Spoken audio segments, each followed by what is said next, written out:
9व्या अध्यायामध्ये आणि काही भाग आहे 9व्या अध्यायातला.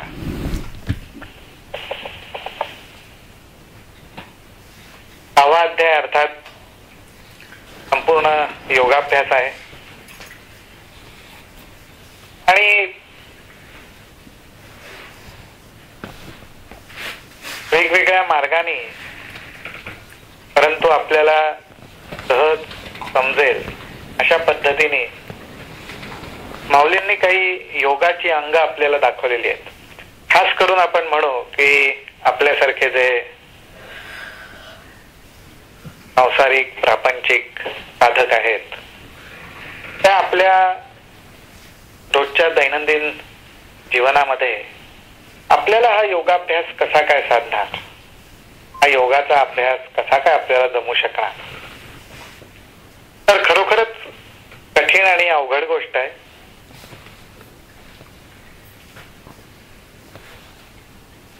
परंतु माऊलींनी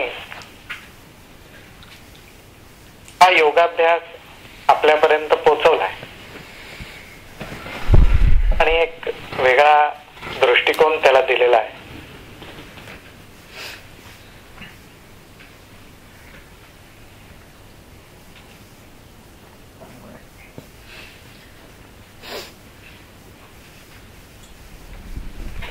आज आपण सहजपणे बोलताना सुद्धा काही वेळा म्हणतो की एखाद्या गोष्टीचा योग नव्हता.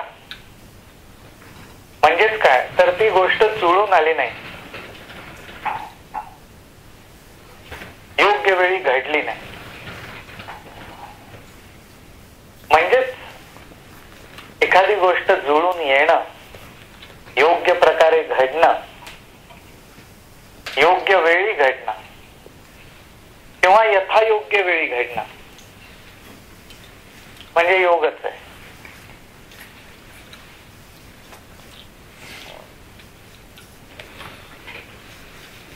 आसन, प्राणायाम, ध्यान, धारणा, समाधी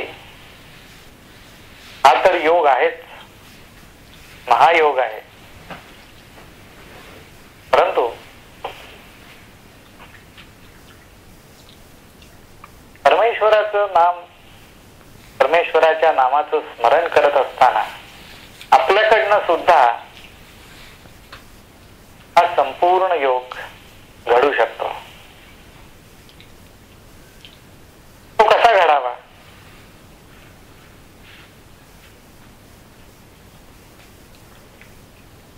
तर हा जो श्रीकृष्ण आणि अर्जुन संवाद आहे,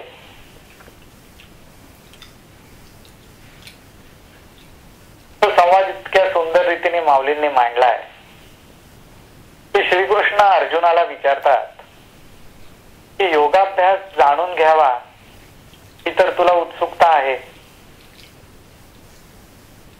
परंतु एकीकडे तो करण्यास, आचरण्यास अवघड आहे, कठीण आहे, अशी तुझ्या मनाला भीती तर वाटत नाही ना? त्या योगाभ्यास कसा काय मला जमणार? तर ते म्हणतात, तू तसं काही भीती बाळगण्याचं कारण नाही. आणि त्याचा मग खुलासा करताना ते म्हणतात की आपल्याला सर्वसाधारणपणे साधना म्हटली, अभ्यास योग म्हटला, मग तो कर्मयोग असो, ज्ञानयोग असो, ध्यानयोग असो, भक्तियोग असो, आपल्याला भीती वाटण्याचं, आपल्याला तो कठीण आहे असं वाटण्याचं किंवा त्यापासनं आपल्याला समाधान न होण्याचं एकमेव कारण असतं. एकमेव कारण असतं. ज्या गोष्टीची महायोग्यांना, ज्या गोष्टीची सिद्धपुरुषांना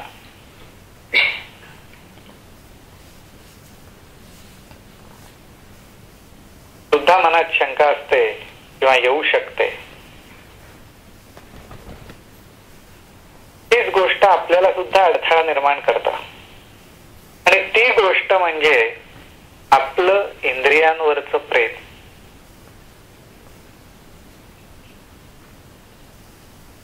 आपली देहावरची आपुलकी.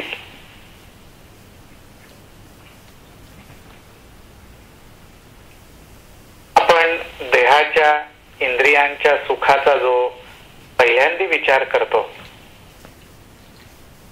दोन बाजू आहेत. एक आपण विचार करणारे झालो, किंवा इंद्रिय स्वतःचा विचार खूप करतात. शरीरच म्हणतं मला एका जागी जास्त वेळ बसायचं नाही. डोळेच म्हणतात किती वेळ डोळे मिटून मी बसू. एवढ्या जगात सुंदर गोष्टी बघण्यासारख्या आहेत, एवढा माझा संसार आहे, एवढा माझा प्रपंच आहे, त्यांच्याकडे बघू का डोळे मिटून मी बसू. डोळ्यांनाच वाटतं कधी एकदा मी उघडतो.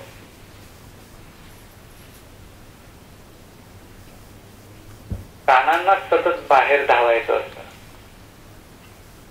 अंतर्मनातलं जे नाम आहे, हृदयातला जो नाद आहे, तो कानांनाच ऐकावा असं वाटत नाही.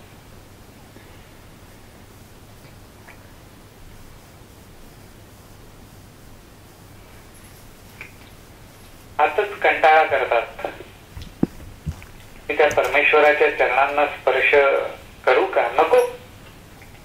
कितीतरी गोष्टी मला करायच्या.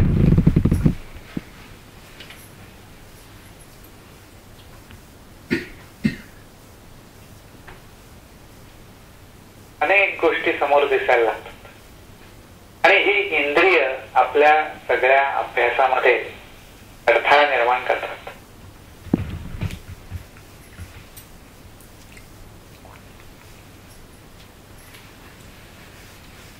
आणि म्हणूनच माऊली असं म्हणतात की या इंद्रियांना सुद्धा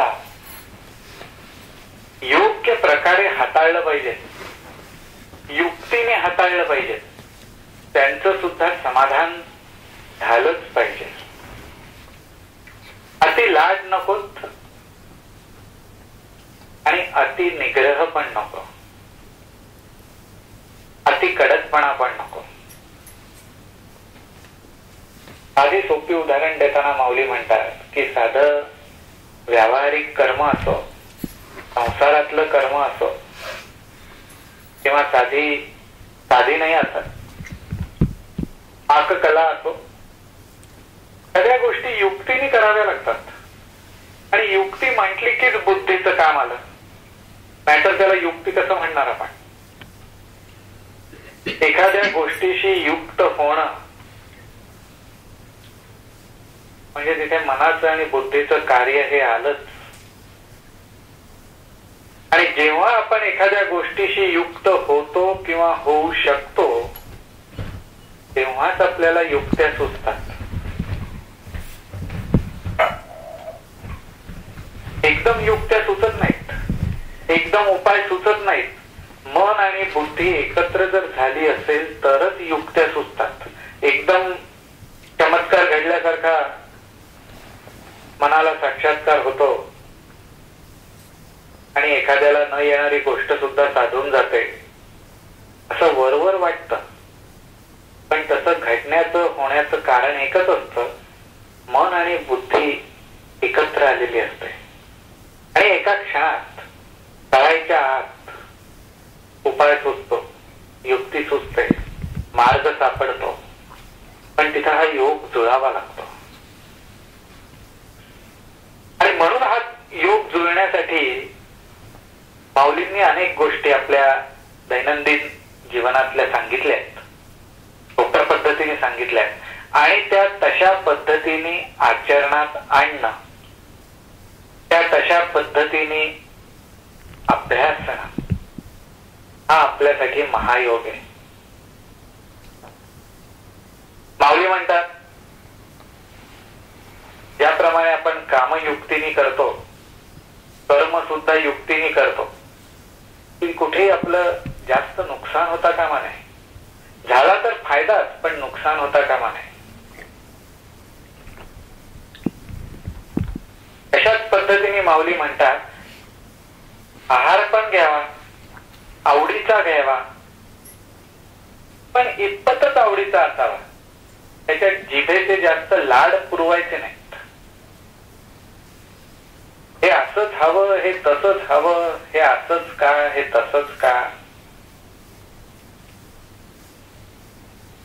जास्त चोचले नकोत. चांगलं हवं, रुचकर हवं, सात्विक हवं, पौष्टिक हवं, शरीरातलं तेज, शरीरातली शक्ती कायम राहील असं हवं.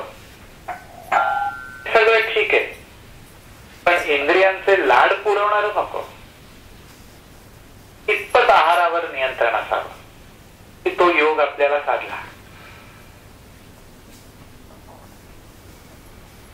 माऊली म्हणतात व्यायाम सुद्धा नियमित करावा, पण अति करू नये. जेवढा योग्य आहे आणि जेवढा आपण करू शकतो, जेवढी शरीराची शक्ती आहे जी कायम राहील, टिकून राहील, स्वास्थ्य राहील, तेवढाच व्यायाम करावा. योग आपल्याला साधला.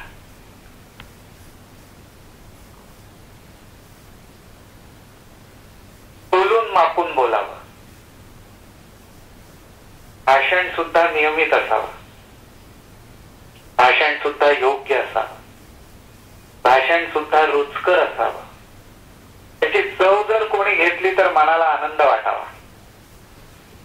खूप पण नको आणि अगदी मौनच धारण केलं असं पण नको. तर वाचेचा योग साधला, वाचा सिद्धी प्राप्त होईल. जो योगाचा लाभ आहे तो आपल्याला बसल्या जागी मिळेल.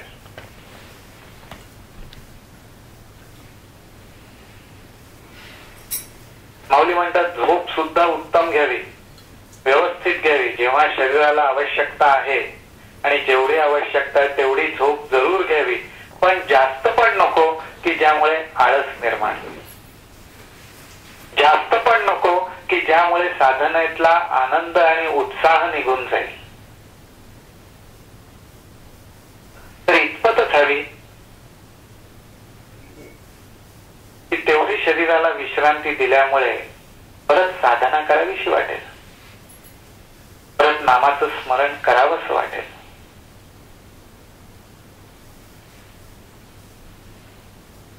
खूप शरीराचे लाड नकोत.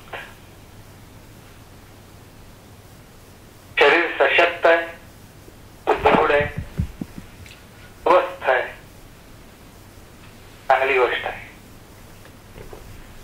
निरोगी आहे, चांगली गोष्ट आहे.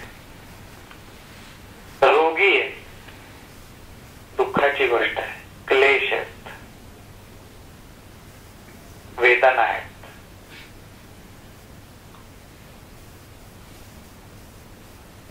औषधांनी त्या कमी जास्त होतील,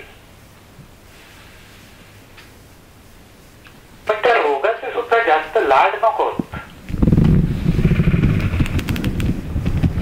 शरीरावरचं प्रेम वाढेल.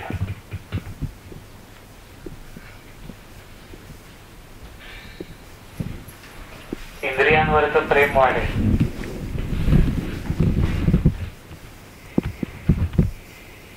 आज ज्या औषधाने रोग बरा होतो, आज जे औषध घेतल्यामुळे आजारपणातून सुटका होते, त्या औषधाला सुद्धा ते विषासारखं कडू आहे असं म्हणायला जीभ मागे पुढे बघत नाही.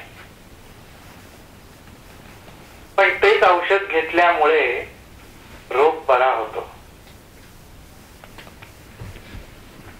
मग हा देह तर काळाच्या तोंडात पडलेलाच आहे. कधीच पडलाय, जन्माला आल्या आल्या पडलाय, आईच्या गर्भात असतानाच पडलाय.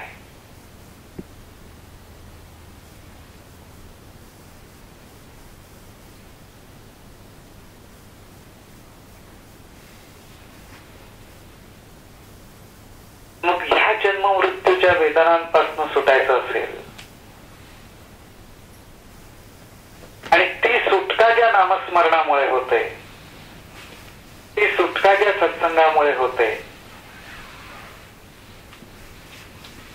तो इंद्रियांना कडू वाटणारच.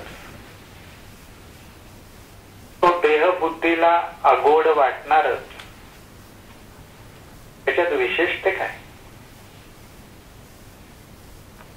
इंद्रिय अतिंद्रिय आपलं काम करतात. त्यांना नावडणारा विषय, त्यातला रस त्यांना गोड वाटेलच कसा. आणि अशा प्रकारे इंद्रिय आपलं चित्त, आपलं अंतःकरण जिंकून घेतात.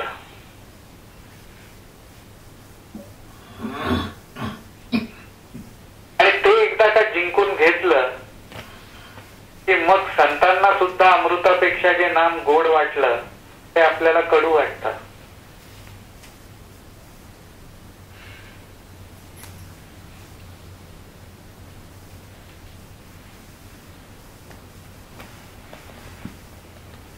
संतांना जो सत्संग भवसागरातून पार करणारं तारू वाटतं, तोच भवसागर आपल्याला आधार वाटतो. असा हा देहबुद्धीचा कारभार आहे. असा हा आपल्या अल्लड अवखळ मनाचा उद्योग आहे. ते आपल्याला कटाक्षाने नामधारक जर असो तर सावधच व्हायला पाहिजे.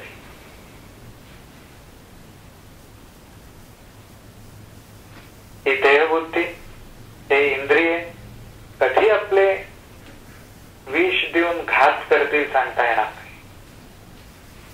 तिथे सावधच राहायला पाहिजे.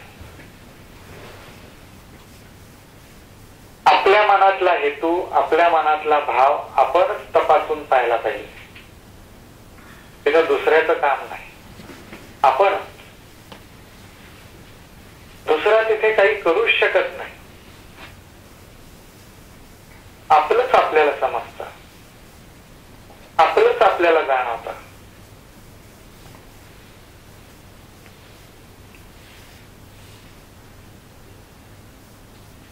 सुख असो, दुःख असो, शोक असो, मोह असो, यातना असो, आनंद असो, त्याचा परमेश्वराचं स्मरण होण्यासाठी कसा उपयोग करून घेता येईल, कसा उपयोग करून घ्यायचा, ह्याकडे आपलं लक्ष असलं पाहिजे. संसार प्रपंच ही अशी गोष्ट आहे, कोणासाठी थांबणारी नाही आणि कोणामुळे ती होते अशी पण नाही, चालूच आहे. कोट्यावधी वर्ष झाली हा संसार, हा प्रपंच चालूच आहे. कोणा एकामुळे चालतोय असं नाहीये आणि कोणी एक नाहीये म्हणून थांबलाय असं पण नाही. आपल्याकडे फक्त पाहण्याचं काम आहे.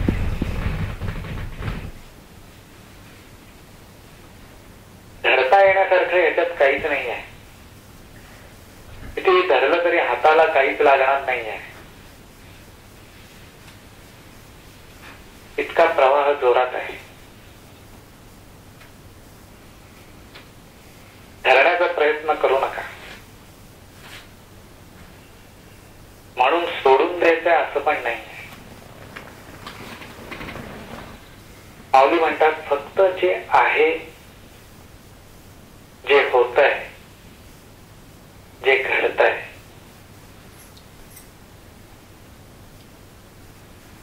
त्याच्या स्मरणात राहून फक्त बघता आलं पाहिजे, अनुभवता आलं पाहिजे.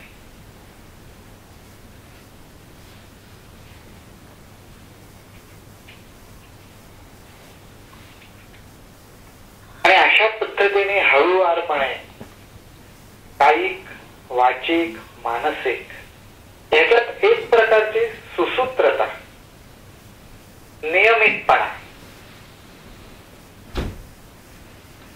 ज्याला आपण म्हणू की कायिक, वाचिक, मानसिक भाव यांच्यातलं एक कोऑर्डिनेशन,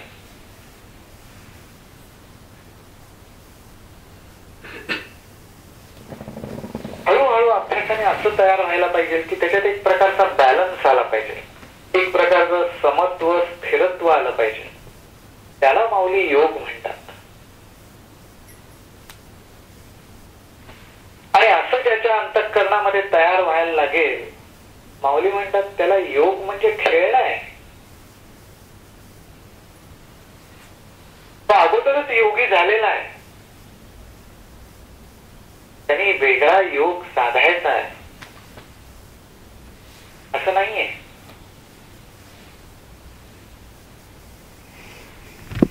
माऊली म्हणतात हा योग सहज घडतो, सहज घडतो. नियमितपणा आला की सहज घडतो.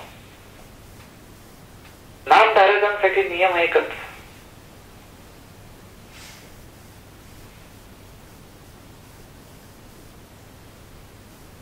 जे करू परमेश्वराच्या स्मरणात. स्वतःसाठी म्हणून जे काही धरून ठेवायचं असेल तर नामच धरून ठेव.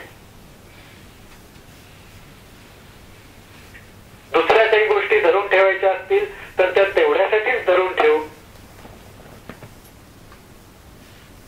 की आज ना उद्या मी नसणार आहे, पण दुसऱ्याला त्याचा चांगला उपयोग होईल.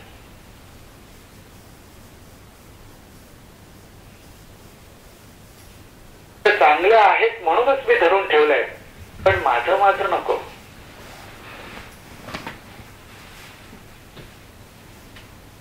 तू दिलंय, तुझ्या कृपेने मिळालंय, तुझं व्हायला पाहिजे. मग तिथे चित्तामध्ये समत्व आलं. मग मोह आणि आसक्तीमुळे जे दुःख वाटतं, जो चित्ताला शोक होतो, तो त्या ठिकाणी होणार नाही.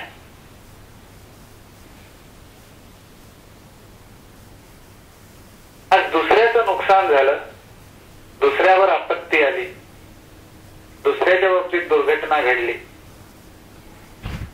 मनाला होणारा क्षोभ, मनाला होणारा शोक, मनाला होणाऱ्या यातना या स्वतःच्या बाबतीत घडलेल्या गोष्टींपेक्षा कमी असतात. सहजपणे सहन करता येतात.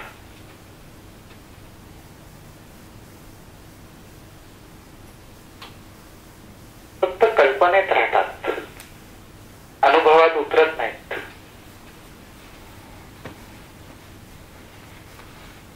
हे हळूहळू आपल्याला आपल्या संसाराच्या बाबतीत पण जमलं पाहिजे.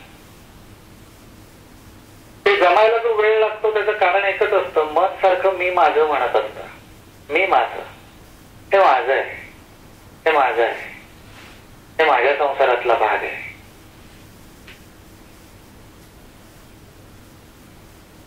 एवढ्या मोहरूपी, आसक्तीरूपी यातना वाढत जातात. हे तुझं आहे, तुझ्यामुळे मला मिळालं, तुझ्यामुळे माझ्या संसारात आलं, तुझ्यामुळे माझ्या संसारातनं गेलं, तुझ्यामुळे मी याचा उपभोग घेतला, तुझ्यामुळे मी याचा उपभोग घेऊ शकलो नाही. कारण सगळं तुझं आहे. मीच तुझा आहे तर हे माझं आहे असं मी कसं म्हणू?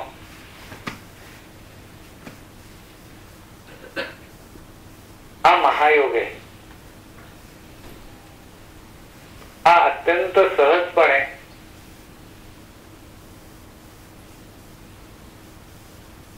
अभ्यास करता येण्यासारखा महायोग आहे. मनाची बंधनं मोकळी व्हायला लागते.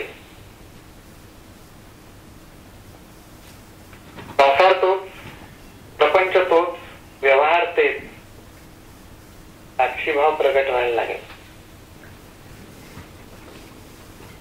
निमित्त मात्र आपण आहोत याची मनाला खात्री पटायला लागेल. जोपर्यंत आपण मी माझं म्हणतोय तोपर्यंत आपण निमित्त मात्र आहोत याची खात्री पटणार नाही.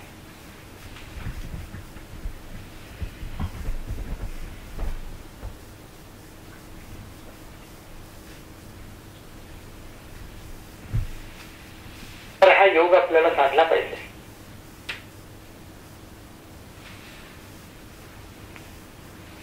आणि असा योग, अशी अवस्था अभ्यास जर आपण करायला लागलो तर आत्मसुख हे चालून येतं आपल्या दारी. आज जे आपण विनाकारण प्रयत्न करतोय, आत्मसुख आत्मसुख, साक्षात्कार, परमेश्वर, दर्शन,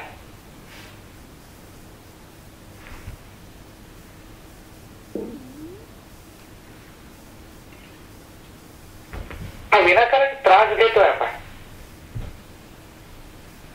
असा त्रास घेऊन, असा त्रागा करून, असा आकांतांडव करून काही हे आत्मसुख पदरात पडणार नाहीये. आत्मसुख ही गोष्ट अशी आहे, परमेश्वराचं सुख ही गोष्ट अशी आहे, साक्षात्कार ही गोष्ट अशी आहे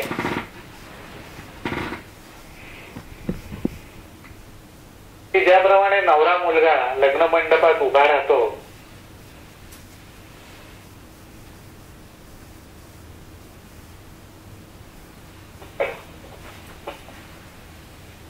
तेवढंच आपलं काम आहे.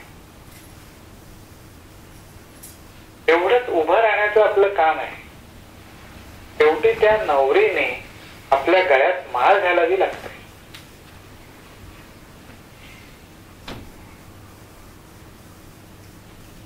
त्या नवरी मुलीने त्या मुलाच्या गळ्यात माळ घातली की तो नवरा झाला. त्या मुलाने मुलीच्या गळ्यात माळ घातली की ती नवरी झाली. तोपर्यंत नाही. तोपर्यंत फक्त आपल्या हातात आपला हार घेऊन आपण उभं राहणं, एवढंच काय तर आपल्या हातात असतं.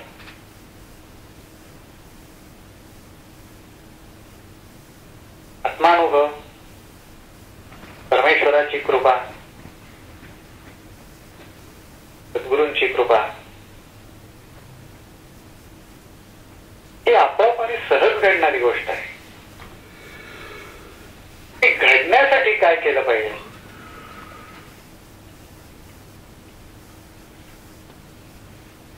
त्यावर आपलं लक्ष. ती घडेल, ती घडणारच.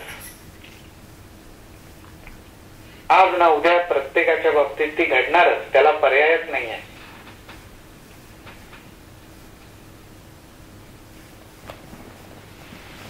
जिथून आपला उगम आहे तिथंच आपण जाणार म्हटल्यावर त्याला पर्यायच नाही आहे.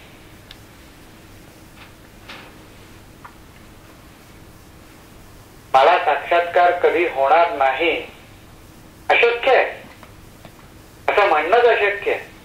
साक्षात्कार होणारच, पूर्णत्वाला जाणारच.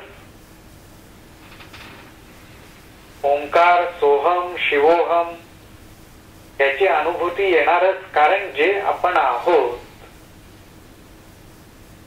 त्याचाच अनुभव आपल्याला येणार आहे. आणि त्याचा अनुभव आपल्याला यावा, त्याची अनुभूती आपल्याला यावी, हाच तर प्रत्येक योगाचा उद्देश आहे. मग तो नामयोग असू देत का हठयोग असू देत, उद्देश एकच आहे. जे आहे त्याचाच अनुभव येणं, संपूर्ण अनुभव येणं, हाच तर प्रत्येक योगाचा उद्देश आहे.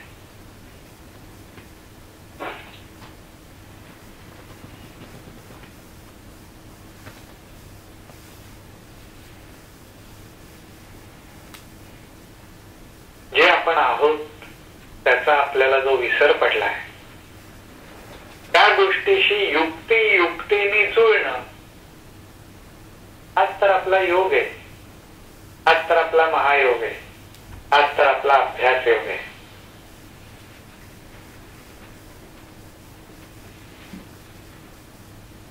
मग हे जुळण्याशिवाय दुसरीकडे आपण जाऊच कसे?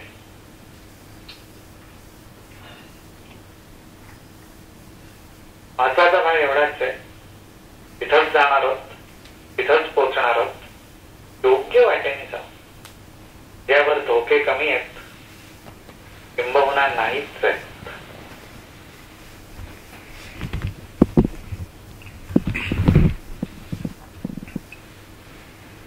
असा मार्ग पाहिजे.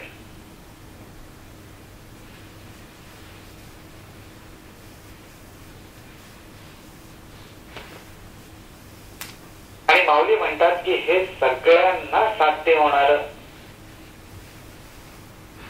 सगळ्यांना प्राप्त होणार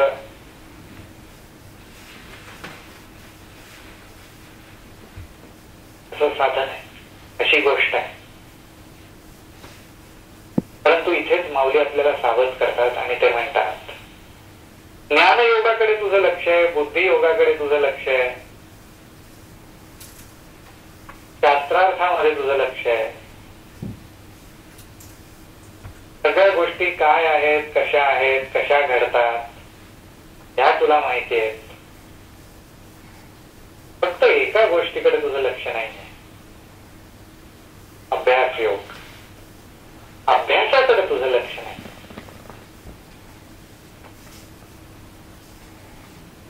श्रीकृष्ण अर्जुनाला म्हणतात की तू सगळ्या गोष्टी माझ्या चित्त देऊन ऐकतोय, परंतु एका गोष्टीकडे दुर्लक्ष करू नकोस. ते म्हणजे त्याचा अभ्यास करायला मी तुला सांगतोय, म्हणजेच त्या गोष्टी ध्यानात ठेव असं मी तुला सांगतोय. तिकडे दुर्लक्ष होऊ देऊ नकोस. नुसतं माहिती असणं म्हणजे ज्ञान नाही, त्यावर लक्ष असणं हे ज्ञानी माणसाचं लक्ष आहे. त्यामुळे जर ज्ञानी व्हायचं असेल तर जे ज्ञान आहे त्याच्यावर लक्ष पाहिजे. मला माहिती आहे, माझ्या लक्षात आहे, मला समजत आहे कर्मयोग कसा करायला पाहिजे, निष्काम कर्मयोग केला पाहिजे. कर्मफळाची इच्छा ठेवता कामा नये, फळ परमेश्वराला अर्पण करून टाकलं पाहिजे. जे करीन त्याच्या सुरुवातीला नंतर परमेश्वराचं स्मरण, सगळं मला माहिती आहे. शून्य, काही कळलं नाही, काही माहिती झालं नाही.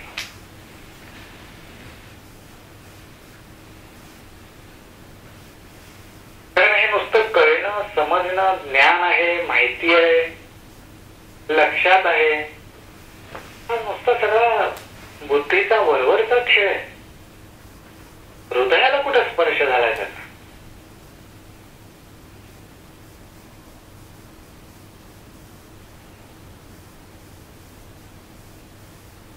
चित्तात असं ते खदखदलं पाहिजे.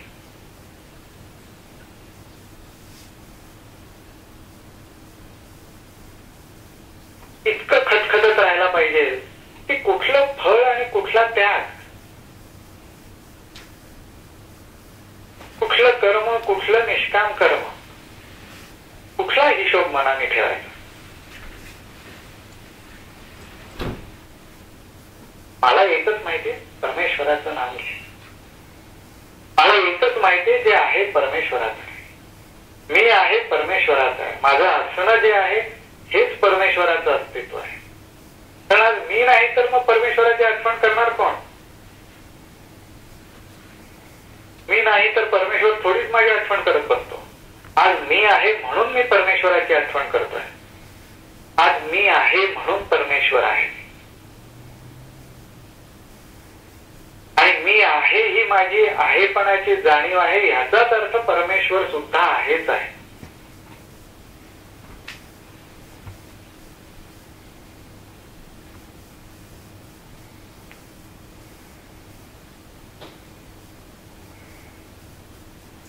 हा मीच आपल्याला परमेश्वराच्या जवळ नाही. मग या मीलाच परमेश्वराचं करून टाकलं पाहिजे. या मीलाच प्रत्येक क्षणी परमेश्वराच्या हवाली करत राहायला पाहिजे. तर हा मी खूप बलवत्त आहे, प्रचंड ताकद आहे ह्याच्यात, की जी परमेश्वरानेच दिलेली आहे. परमेश्वरानेच सांगितलंय प्रत्येक जीवामध्ये मी जो आहे, मीच स्फुरण जे आहे तो मी आहे. म्हणजे त्याची किती अफाट ताकद आहे, किती अफाट बळ आहे त्याच्यात, संपूर्ण ज्ञान आहे त्याच्यामध्ये. मग या मीचा किती योग्य प्रकारे वापर केला. हा मी संसाराला चिकटवायचा, हा मी अहंकाराला चिकटवायचा, हा मी विषयांना चिकटवायचा, या मीला व्यक्तीला परमेश्वराशी जोडत राहायचं. आणि हे जोडणं सहज व्हायला पाहिजे.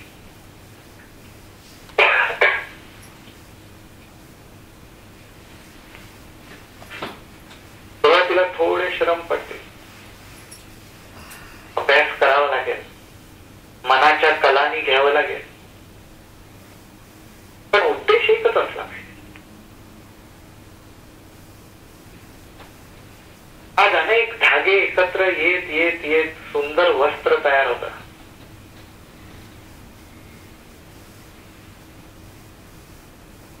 मग ते सुंदर वस्त्र तयार झालं की त्याच्यातला तो 4था धागा बाहेर काढा, 5वा धागा बाहेर काढा, 10वा धागा बाहेर काढा, असं काही करता येतं का? सगळे धागे एकरूप होऊन जातात तेव्हा ते वस्त्र तयार होतं. आणि एक एक धागा बाजूला काढायला लागला की त्या वस्त्राचं वस्त्र पण निघून जातं. फक्त धाग्याचं गुंडाळ शिल्लक राहतं.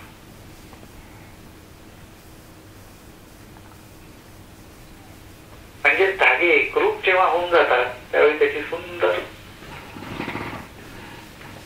त्याची चादर,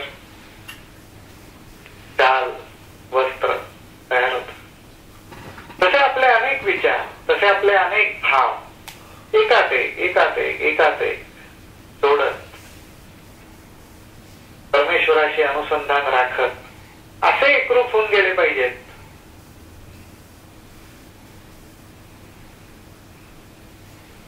की आत्मारामाने हे जे वस्त्र धारण केलंय ते परमेश्वराचंच होऊन जायला पाहिजे.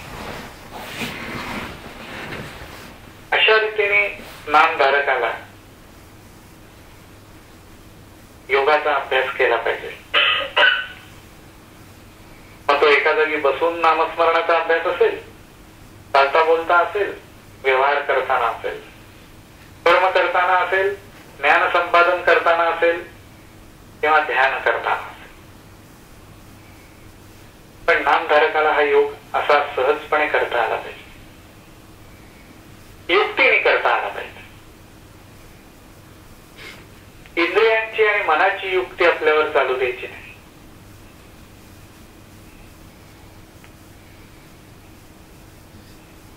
आज शरीराला थोडस कुठे काही झालं, मन अनेक पळवाटा, अनेक युक्त्या, अनेक कृत्या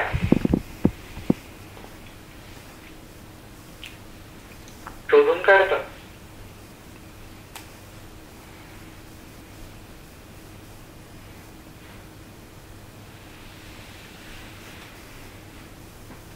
आणि मग तिथे आपला योगाभ्यास थांबतो, तिथे आपला अभ्यास योग थांबतो, तिथे आपलं अनुसंधान जातं.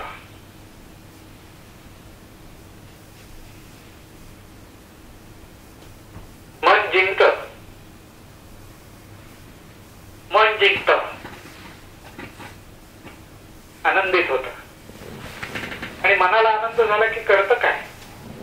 विषय, वेगवेगळे विषय पाहिजेत मनाला.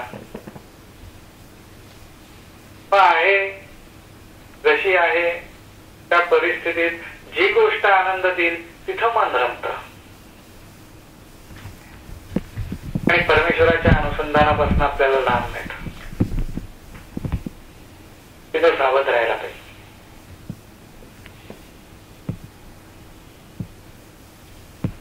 म्हणून माऊली म्हणतात की हे सगळं जरी समजलं, सगळं जरी कळलं तरी थोडस अभ्यास योगाकडे लक्ष ठेव.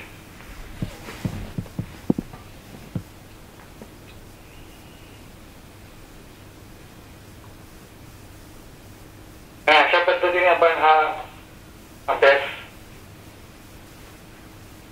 केला पाहिजे. हा अभ्यास करत असताना ते आपण लक्ष ठेवणं म्हणतोय, त्या बाबतीत सुद्धा माऊली आपल्याला सावध करतात, योग्य ती काळजी घ्यायला सांगतात. माऊली काय असं नाही म्हणत नामस्मरण करताय अगदी निश्चिंत राहा,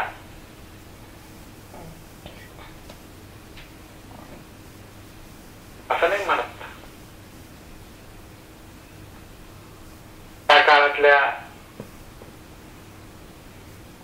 त्यावेळच्या गोष्टींना धरून माऊलींनी काही उपमा दिल्या आहेत.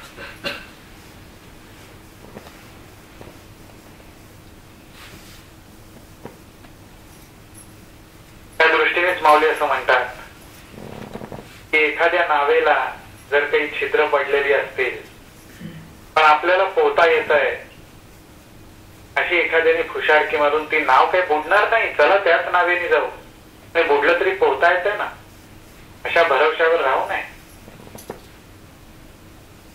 कधी गटांगा खाव्या लागतील सांगता येणार नाही. शस्त्रास्त्रांचा जर वर्षाव होत असेल, कारण हा युद्धाचाच प्रसंग होता, शस्त्रास्त्रांचा जर वर्षाव होत असेल पण युद्धकलेत मी निपुण आहे म्हणून आपण छाती काढून जर रणांगणावर फिरायला लागलो तर मला दुखापत होणारच नाही, अशा भरोशावर राहू नये.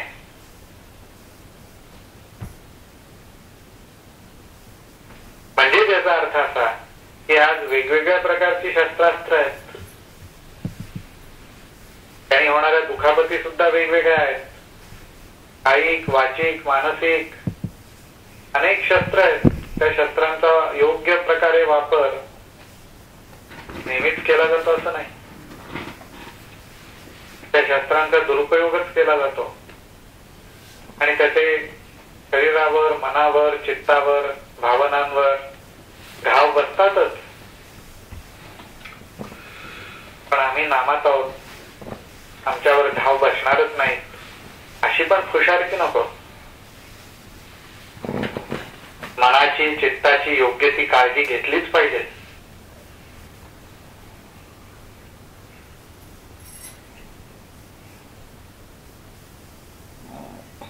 सत्संग सोडून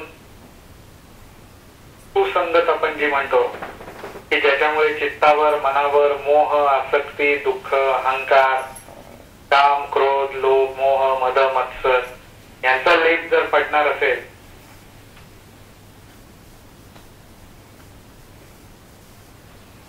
तर ती ठिकाणं टाळलीच पाहिजेत. आम्ही नामात असतो, आमच्यावर काही फरक पडणार नाही, हुशारकी नको. नामात असतो, नामावर प्रेम आहे तर मग नामच घेत बसा.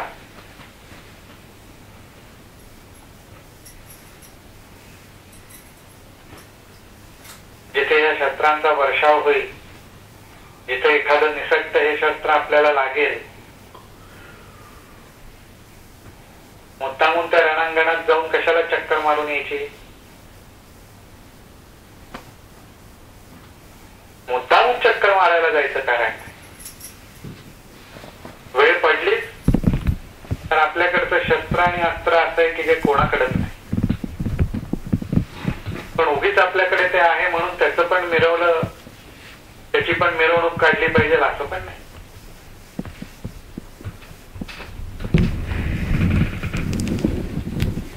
जोपर्यंत वेळ पडत नाही तोपर्यंत ते लपवूनच ठेवलं पाहिजे, ते जपलंच पाहिजे, त्याचं चिंतनच केलं पाहिजे.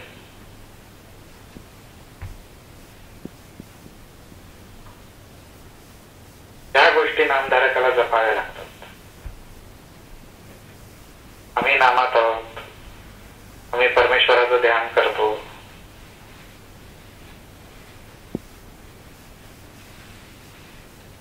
नको, हे फक्त मनात राहायला पाहिजे. ते मनात ठेवून, याचं अनुसंधान ठेवून संसारात, प्रपंचात, व्यवहारात उजळ माथ्याने मी परमेश्वराचा आहे या भावनेने वावरता आलं पाहिजे, पण त्याच्यात हुशारकी नको. हा योग, ही युक्ती नामधारकाला साधली पाहिजे. आज संसार, प्रपंच असा आहे की माऊली म्हणतात लहान मोठ्या गोष्टीचं पटकन अप्रूप वाटतं, पटकन आधार वाटतो. कोणाला तारुण्याचा, कोणाला सुखसंपत्तीचा, कोणाला मिळणाऱ्या ऐश्वर्याचा, कोणाला विद्येचा,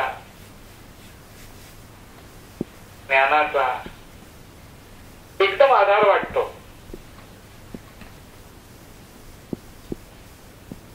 संपूर्ण आधार वाटतो. नुसताच आधार नाही, संपूर्ण आधार वाटतो.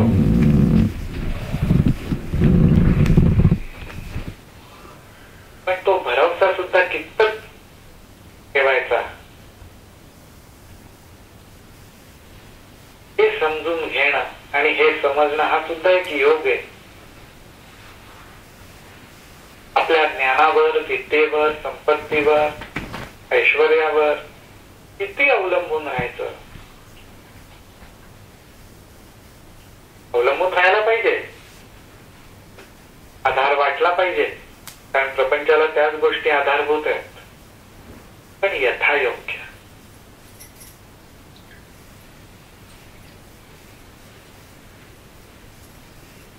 त्या गोष्टींच्या आधाराने ज्यांनी आपल्या संसाराला आधार दिला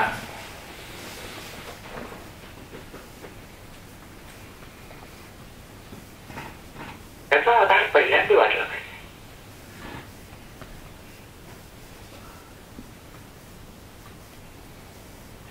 आज ज्याच्यामुळे ह्या गोष्टींचा आधार आपल्याला प्राप्त झाला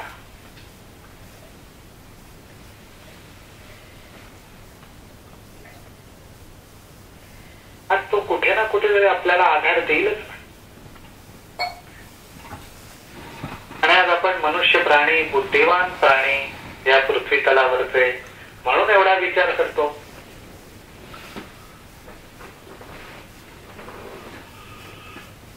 थोडस जरासं घराबाहेर पडून जर आपण पाहिलं आजूबाजूला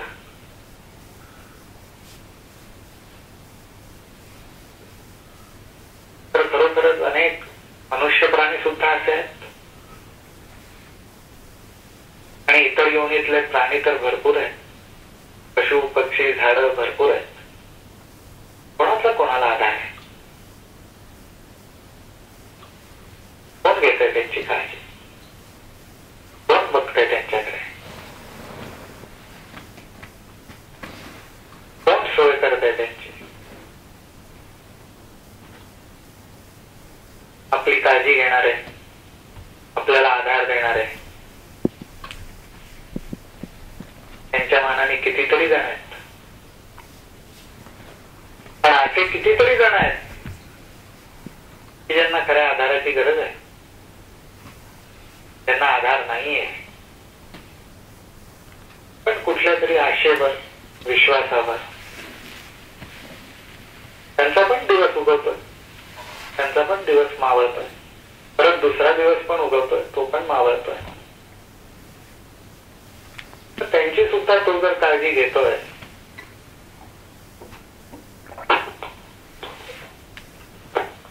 या पृथ्वीवरच जाऊ दे, या विश्वामध्ये ज्याला ज्याला म्हणून त्यांनी प्रगट केलंय त्याला त्याला प्रगट करायच्या अगोदर त्यांनी काळजी घेतलेली असते.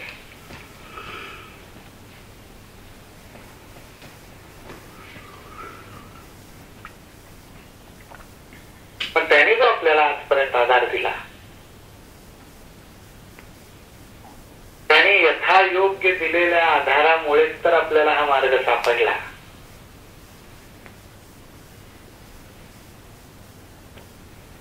पण त्याच्या आधारावरचा विश्वास जास्त वाढवायचा,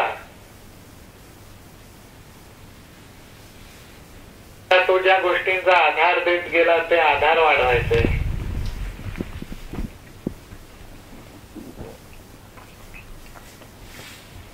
आवश्यकता असेल तर ते आधार मिळतच जातील.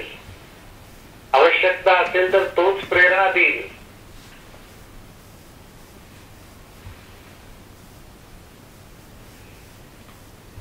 तिथे परत नियमितपणा आला, तिथे परत युक्ती आली, तिथे परत संयमितपणा आला. तो योग आहे. अशा प्रकारे वेगवेगळ्या पद्धतीने आपण अगदी थोडक्यात बघतोय, पण अशा प्रकारे वेगवेगळ्या पद्धतीने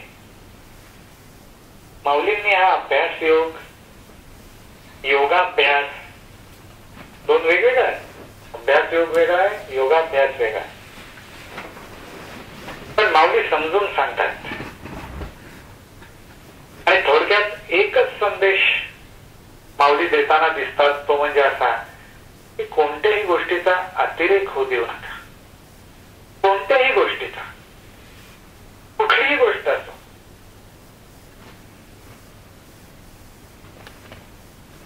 उत्तम असो, अतिउत्तम असो, गौण असो, पण अतिरेक होऊ देऊ नका.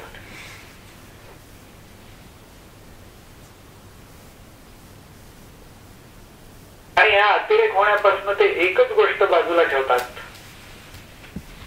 ती म्हणजे परमेश्वराचं स्मरण. कारण परमेश्वराचं स्मरण, नामाचं स्मरण ही एकच गोष्ट अशी आहे की त्याचाच जेव्हा अतिरेक होतो तेव्हाच योगाभ्यास आणि अभ्यास योग साधतो.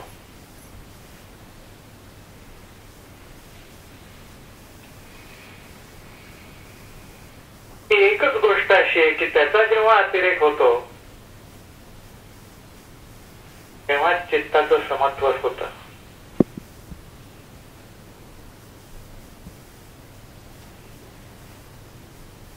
ही एकच गोष्ट अशी आहे की जेव्हा त्याचा अतिरेक होतो तेव्हाच ही जाणीव,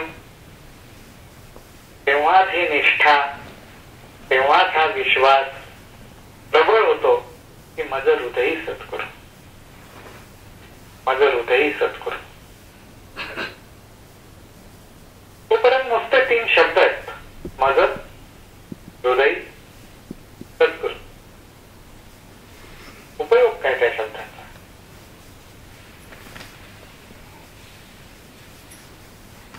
चार अक्षरं शिकली की कोणालाही हे शब्द कळतील. माझं म्हणजे काय, हृदय म्हणजे काय, सद्गुरू म्हणजे काय, कोणालाही कळेल. त्यात विशेष काय? त्यातलं विशेष एकच, स्पर्श. माझं हृदय सद्गुरू. त्याच्यात हा माझं हृदय सद्गुरू हे 3 एकमेकांना असे चिकटलेत, या 3 शब्दांनी एकमेकांना असा स्पर्श केलाय की तो स्पर्श आपल्याला आपल्या हृदयात अनुभवता आला पाहिजे.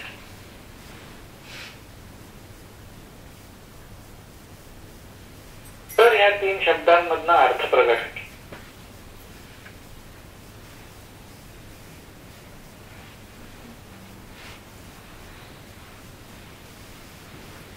आणि या तिघांना बांधण्याचं काम जर कोणी करत असेल ते म्हणजे ना, माझं हृदय सद्गुरू.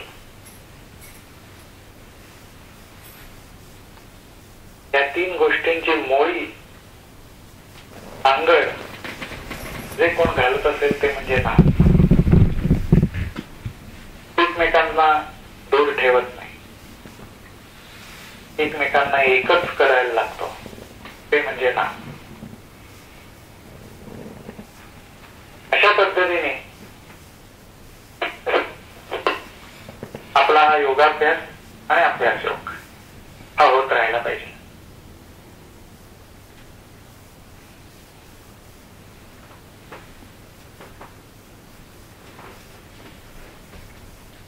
बघू आपण हळूहळू माऊलींच्या